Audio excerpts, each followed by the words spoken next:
So hello and welcome back to the KD Weight Loss Podcast. It's actually been a couple of weeks actually now since I've recorded this. And do you know what? The first thought I had actually recording this was like, I was actually really planning it out. Like I was using Gemini and stuff like that. And I was like, I've got this idea. This is what I want to do. This is what I want to talk about based on this conversation with a client. And it's funny, I sat here in front of the laptop today and I'm just sitting there. I was like, I don't know if I want to actually press play, or press start. It's like, I have like got a wave of like podcast anxiety. And it's really weird because I always find film podcasts are really, really easy because I'm just talking to a camera. Like I'm literally just staring down a lens right now. I've got a microphone in here. I'm on my own. Like there's no pressure at all. And that's what I find the beauty about podcasting and the beauty about making content. People are like, how can you do that? I'm like, I'm not speaking live in front of a crowd. I'm not doing like a live sports performance. I'm not doing something in front of others. Like I find it really, really easy for that reason. But yeah, I actually was like a little bit nervous to film today just because I haven't done it in a couple of weeks now.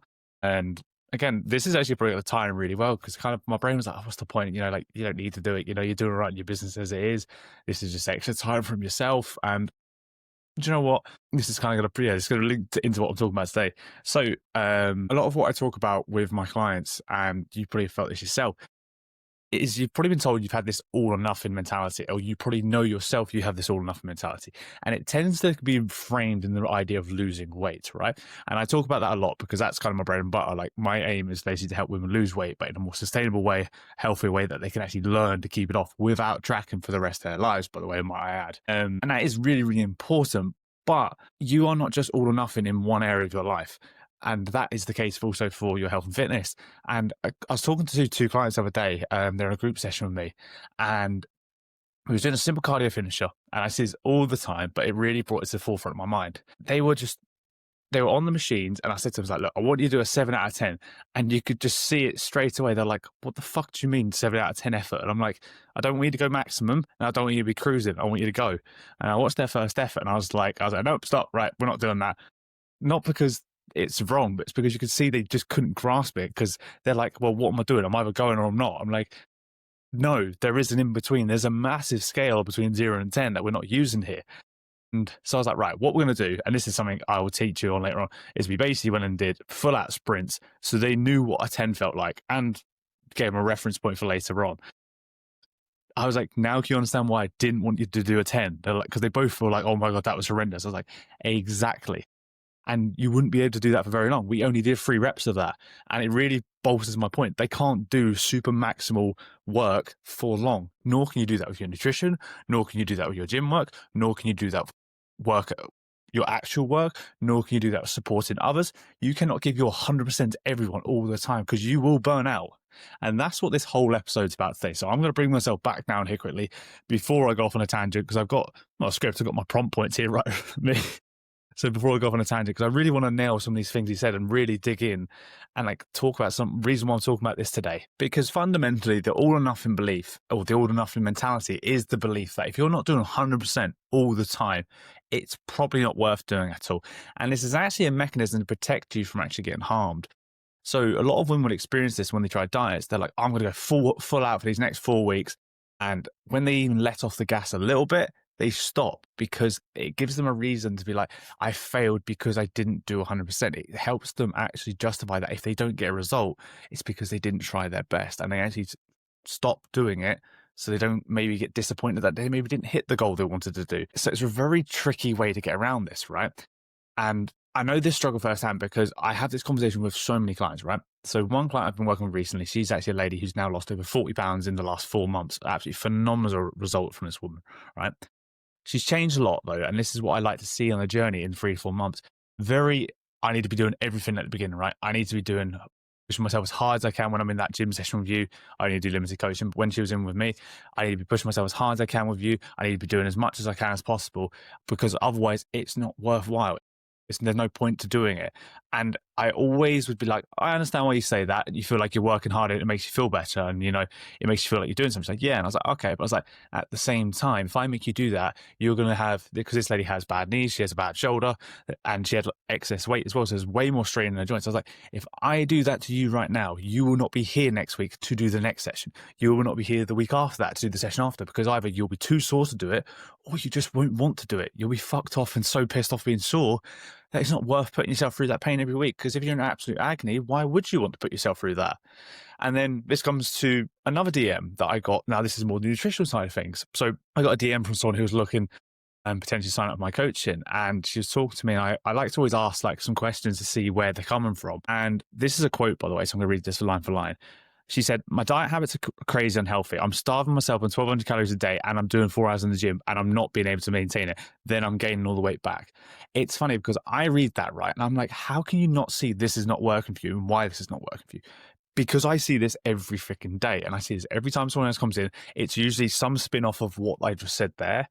And it really can be tricky to understand when you're in that pain yourself. So that person there, they're eating 1,200 calories a day. That is so little, right? There are some women in the world who are small and they will unfortunately need to eat that, but that is very few and far between, right? But eating 1,200 calories a day and then doing 4 days in the gym, that's quite a lot. Like my first thing would be like, why don't we have more calories, 15 to 1,600 at least, right? And then maybe just do 2 gym sessions. That would be my instant thing without even having to coach her. Just do that for 4 weeks. Let me know how you feel. Probably fucking better and you'll probably find it easy. I don't need to pay me to do that. It's so wild, right? But like, this is someone who's now feeling like they're just giving up every time they try because it's so fucking difficult, because the constraints they place themselves is so difficult. So I'm going to tie in lots of different things here today, and I'm going to actually just bring it back to a YouTube video. If you've come from the YouTube video, hello. If you haven't, I'm bringing it back to a YouTube video. I did that kind of work to those 2 clients I mentioned in that gym session. And I'm going to teach you how to actually understand what is 0 and what is 10 and what is everything in between, and understand how this is actually going to help you, because you do not need to be slamming yourself every fucking time you're in the gym. I'm telling you that now. So with those 2 in the gym, as I said, they were doing a cardio session. It's really, really simple, right? I'm going to give you the idea of how I actually tell people to judge their intensity. So if you think, right, 0 to 10, I don't have a clue. The one question you always get is, how do I know it is a 7 out of 10? What if it doesn't? What if it feels like a 7 out of 10? What if I'm working at a 7 out of 10? What if I'm not working at a 5? You know, people get really hung up on this really minute detail. It's not actually meant to be super specific. It's just a reference that you check in on how you're feeling, okay? It's subjective. Subjective is opinion-based, all right? No one can tell you what a 7 is, right? But I have some guiding lines here that I like to give to people to refer to help them guide them what a 7 should feel like, right? To give them a bit of an aim. So if you next do your cardio session, right? Say you just sit on a bike or sit on a rower, okay? If you do 10 to 15 minutes, even the Stairmaster is very popular. I want you to try and hit one of these zones every time and check in with yourself. It's very, very simple, okay? So you have 4 zones or 4 groups of zones. Zone 0 to 3, okay? Zone 0 to 3, you can have an easy conversation. Thinking it's like, the idea here is you're warming up, you're cooling down, you get an easy conversation, you're barely breathing much, you're just literally walking on the treadmill or just very slow ticking over on the rower, whatever that may be. That is basically you just don't notice that you're doing it. You're just spinning your legs essentially, okay? That is 0 to 3, right? Zone 4 to 6, you can speak in full sentences, right? But your breathing's just heavier. So this is actually like, if you've ever heard it in this running space or anything like that, this is your zone 2, zone 3 sort of training, okay? I just call it zone 4 to 6 because it's like number 4 to 6 out of 10, right? You can speak in full sentences. So I could talk to you like this. All you would just hear is that my breathing sounds heavier when I'm talking to you, but I can still say full, complete sentences to you without any issue, except for the normal issues I have when I'm trying to process a sentence. The next level up from that, zone 7 to 9. So this is where it's getting moderately hard, okay? So it's getting different now.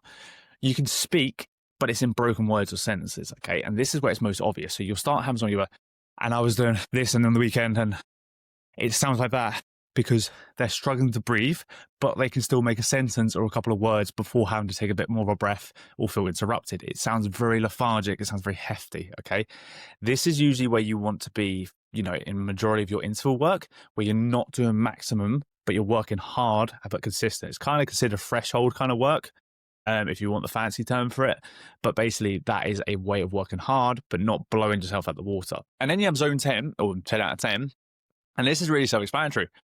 You're out of breath completely. You're unable to talk, and you might just get really negative feelings. Like you might feel like you're going to die. You feel like you're a bit dizzy. You feel a bit lightheaded. You feel just really uncomfortable, super hot, super warm, super just uncomfortable in your skin.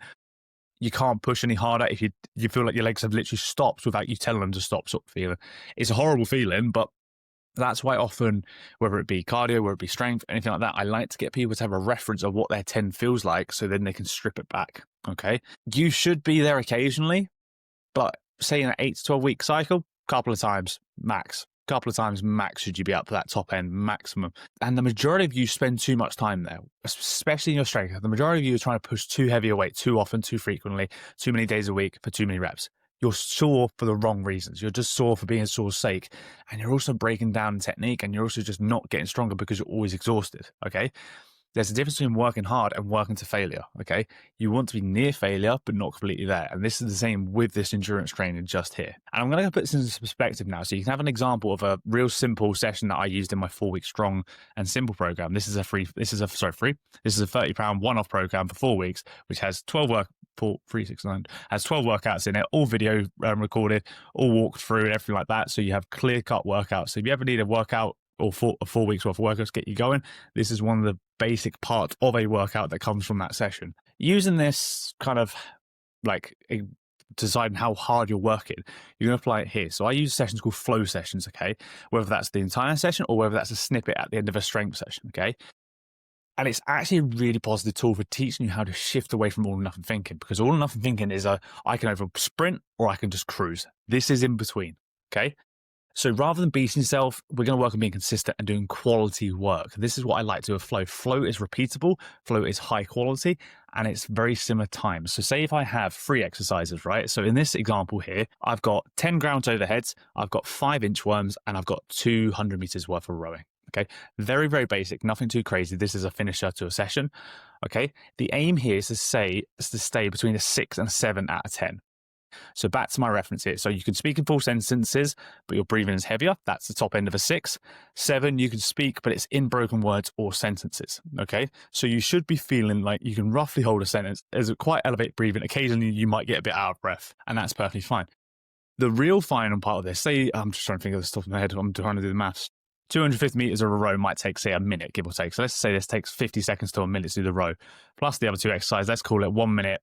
45 to 2 minutes it takes to do that round, okay? Your aim across this, if you're doing 3 to 5 rounds of this, right? Your aim would be to have those rounds as close to the same time every single round as possible. Because if you're working at a true 6 or 7 out of 10, right? You aren't working hard enough that it's hard to achieve that result again. If you went maximum 10 out of 10 in round 1, right, and you did that in 1 minute 40, and then you went maximum in round 2, you'd probably be 153. Then you did maximum again, you'd probably be 2 minutes and 1. Because when you get maximum, you can't recover quick enough. You can't do the same workload again and again and again because your body cannot recover quick enough. When you do 6 out of 7 work, 6 to 7 out of 10 work, you're able to recover because the workload, as I said, is high quality, it's repeatable, and you're in a position where your body can recover in the amount of time it takes. So I want you to do this workout. You throw it in all your strength sessions, maybe do it as a bit of a warm-up. It's a really good little warm-up tool as well. 10 ground overheads, 5 inchworms, and a 200 meter row. Get your time on your first round. And like I said, check in on your breathing. If you've got a few broken sentences, that's fine. But if you're starting to lose lots of sentences and they become broken, slow the fuck down, get back to more full sentences. The aim of this is not to go fast. You're not trying to do 10 rounds overheads as fast as you can, 5 inchworms as fast as you can. No. You're meant to slow it down. It's easier to do this on your erg. So on your row, in this example, if it was another machine, a bike, whatever. But slow your row down. That is the way to control the pace. Because you can push the pace on the road, but you can also slow it down. Slowing it down is a skill. Being not all or nothing is a skill. And I don't think many people practice that. And women are so common for doing that. Because I have to teach them this over and over again. I have to teach men this, of course I do. Men are fucking annoying. Like, with everything I have to teach them. But with women, I find the all or nothing mentality is a far more common thing than it is in the male population, because women are so used to just giving their all to everything they do. It probably comes from a place of passion, a place of just the roles they've carried all their lives. They usually have to hold everyone up upon them. So they have to give everything to everyone else and everything they do to prove their worth almost. I don't believe that should be the case, but it's often some of the things I hear from people talking about. The other thing as well is doing this type of flow workout as well. It's going to build your capacity. It's going to build your endurance far better because, again, back to my point is maximal work you cannot sustain for long, right? So you might need to be able to do 3 rounds, which might be only 5 minutes worth of work.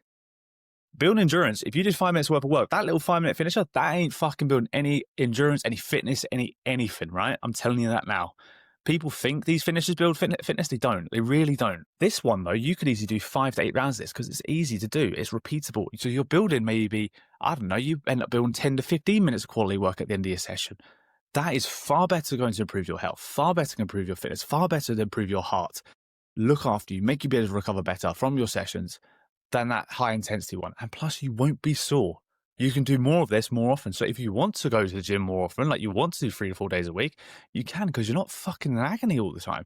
Whereas when you sprint, you're creating lots of fatigue, lots of muscle soreness, and just that heaviness where you just don't want to get off the sofa.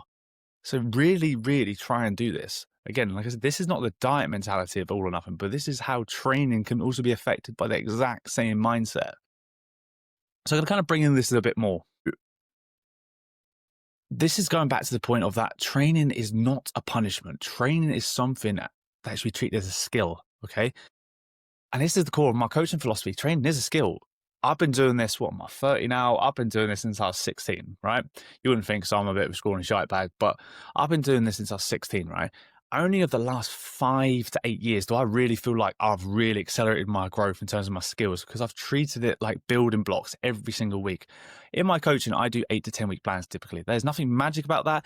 In my opinion, there's just enough time to progress people, to teach them a skill, but also to then not get bored of the program at the same time. Because at the end of the day, training is just like learning a skill, like an instrument. If you play guitar, if you play anything like that, it takes time. You start off with the most basic chords, then you can string chords together, then you can do a little bit of an intro to a song, and then you build layers upon that. But you can't do the fancy stuff until you can do the basic stuff, right? It's the same with your job. I'm sure there's skills. There's people I know who build websites, for example. I'm sure you had to learn what basic coding was first. Then you had to use drag and drop editors. Then you had to learn how to do fancy HTML. Like, there's layers to this shit that I don't understand, but you had to do stuff. Same with my coaching job. I'm lucky to have come from a sports coaching background as well. So I used to coach rugby. I used to coach basketball, sports coaching. I understand what it's like to teach someone the basic skill. It goes from simple to more chaotic and more freedom of movement, and allowing the person to be basically more decisive of their own bodies as opposed to listening to someone else telling them what to do. The same with your skills here. And this is about learning how your body feels in response to stuff as well. Your body's going to feel different than mine. It's also like comparing yourself to someone else. As much as it's cool to have some competition, when you're worrying about bettering yourself, only you know how your body feels in response to something. And another thing that's really relevant this time of year, people feeling sick, right? Your 6 out of 10 this week might feel different to your 6 out of 10 next week, right? So you might get a different time, okay, because you're not feeling particularly well this week. That is totally fine, but it still regulates it so you push to the level your body has on that day. That could be sickness, that could be tiredness, that could be whether you're eating, whether you're cutting, anything like that. This scale shifts based on where you are at currently. You can use objective numbers like how fast you did the round. You can use watts, average times, and stuff like that to help you to gauge that, and that's more fancy stuff. But this stuff really helps shift your mentality in that regards. But back to my thing where I went off on a tangent. When I do my program from 8 to 10 weeks, right, I do this kind of building skills up from the ground up from the start, teaching you how to feel things can be more difficult without maxing out on everything. Because a lot of people just think it's more weights, more reps, more weights, more reps. I use so many different things that stop you from lifting heavy, that make you work hard without lifting heavy. So a very simple example of this, right? You might start doing a single leg movement, right? You might start, I like to do one where you do a B stance RDL or a single leg RDL, right? Just to get your hamstrings moving again, okay? And it's more unstable, more instability. And then after 4 weeks, we might put you on 2 feet and go into a double leg RDL. So then we can really ramp up the load, okay? I would always do that, but for some people, I will do that. Again, it goes from something more complex that's harder to stabilize, it's harder to balance, takes more time, it's more fatiguing, just takes effort. And then something where you've got 2 feet in the ground and you can just shift some load, shift some tin. And it just shifts this focus. So you're not smashing yourself into pieces with load for 8 to 10 weeks, sorry. Again, you might be feeling like you're working hard at the start, but you're not actually working too hard that you can't recover from it.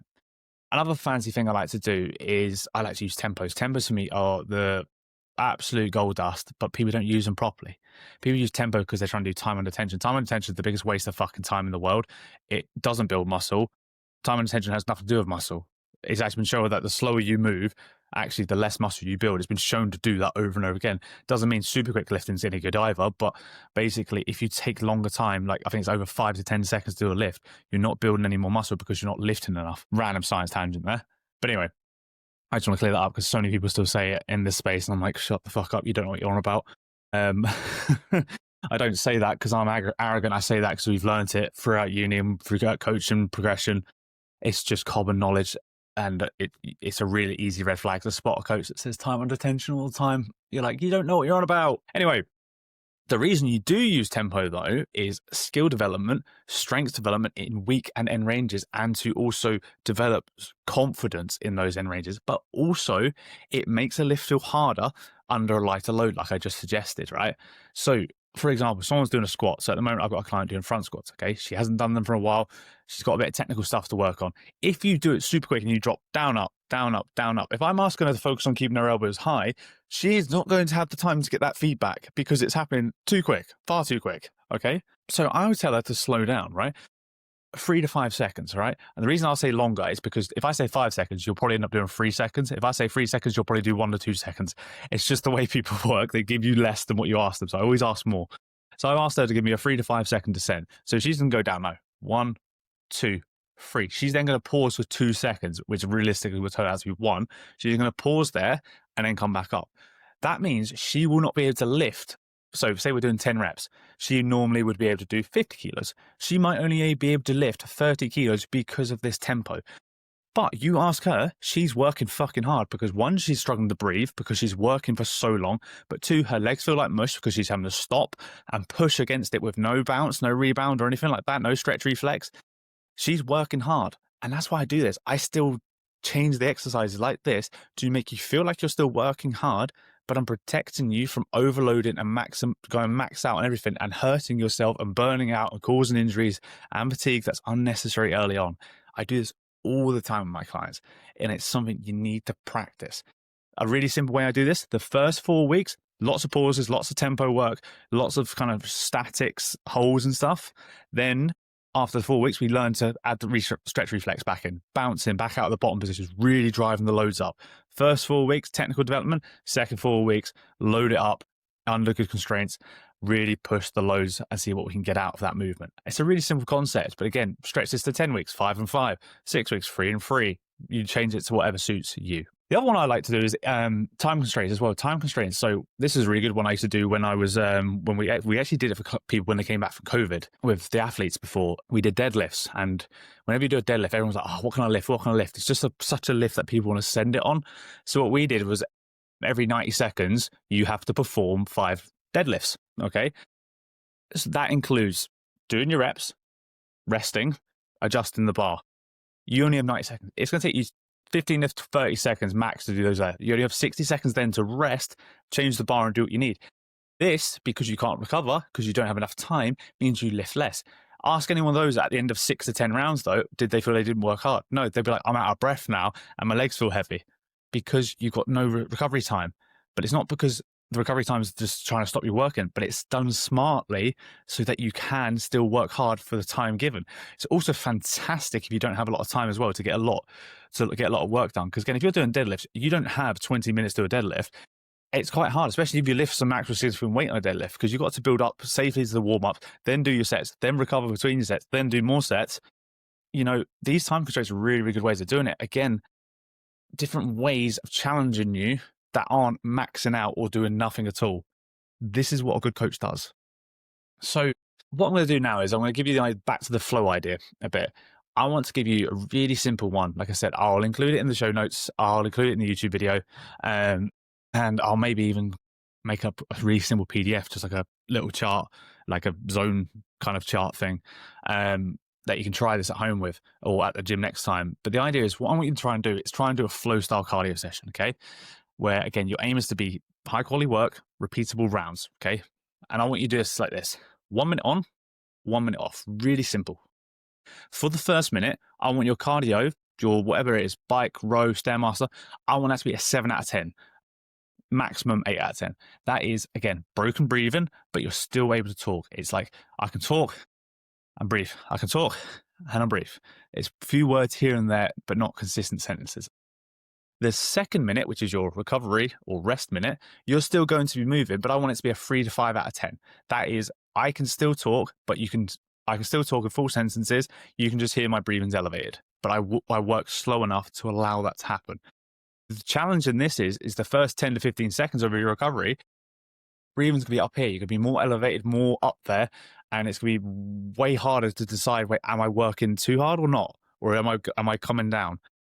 Once those first 15, 20 seconds have passed, you'll start to realize your breathing settles and you can talk. After the first 15 to 20 seconds, you might find that your breathing is slowly starting to come down and you feel it goes from this and it becomes more deeper control breathing. And that's actually part of the skill. It's not going to be as black and white as working at 7 or 8 out of 10 and working at 3 out of 5. It's going to be, I'm at an 8, I'm at an 8, I'm at a 7, I'm at a 7, I'm at a 6, 5, 5, and then it's time to go again. Like, it's going to be more like that, unfortunately. So doing this, say, so that 1 minute on, 1 minute, 1 minute on, 1 minute off, do that for 5 rounds to start with. That's 10 minutes worth of work, right? You can throw that on the end of any workout. Again, you do that as a fantastic warm-up as well, because it's not too intense either, right? This will teach you how to listen to your body, right? Whether you're lifting weights, whether you're doing cardio, you should always be asking, how do I feel right now? Okay.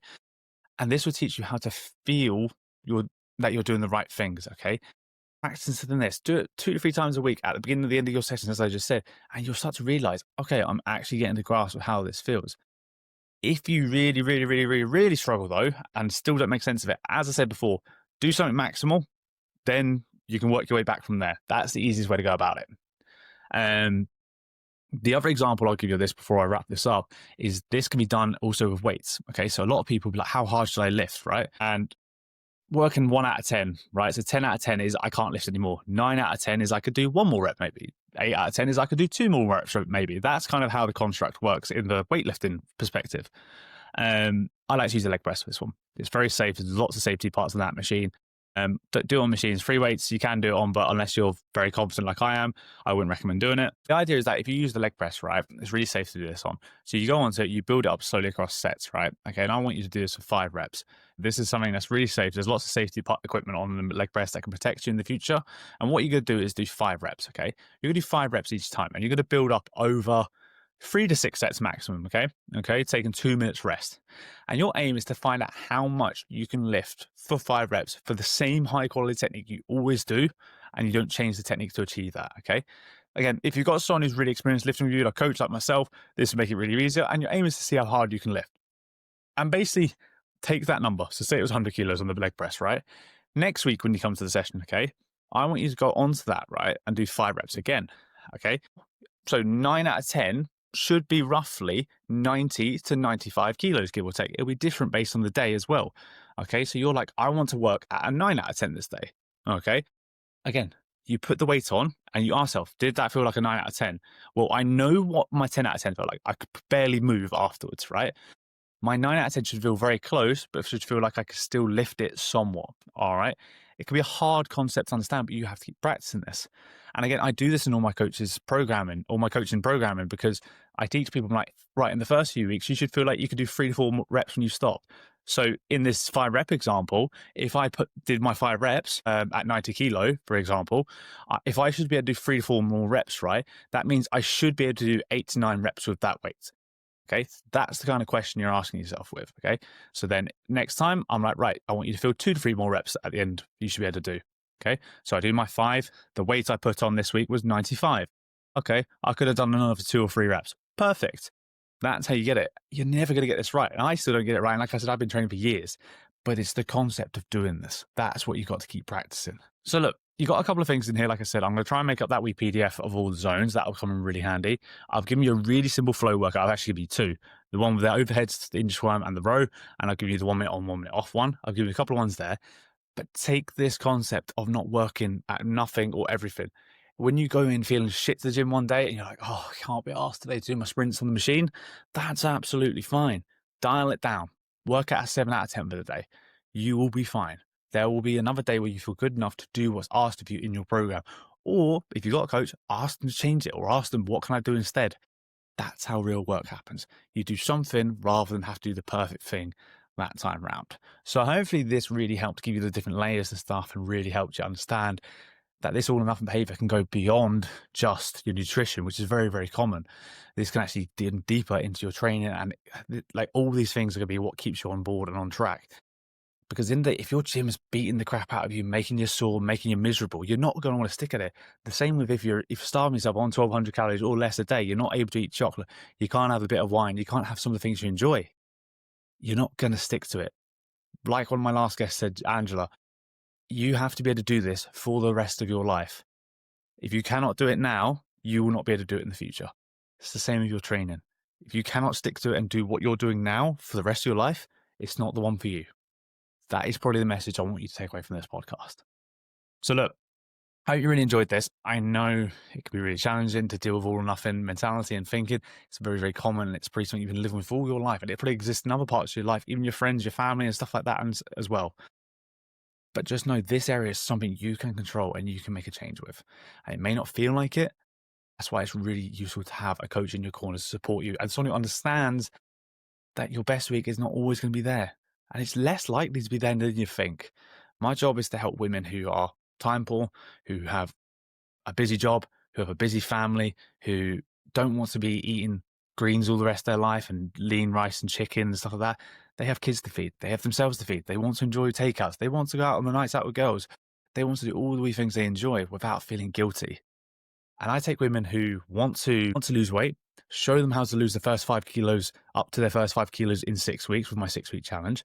And then I teach them how to keep it off for good, usually after they've hit their ideal weight loss point. But we go on a lot of education throughout our journey, teaching you how sometimes chasing the weight is just not the journey for you, because it's always going to end down in a bit of a more negative way than you think. So if you're someone who actually wants to get involved in this, just DM me the word diet on Instagram at KD Weight Loss Coach, or you can just reply on this podcast with the word diet, and I'll reply back to you if you just give me a message. All right. So hopefully that helps. Hope you enjoy this podcast, and I will speak to you all in the next episode.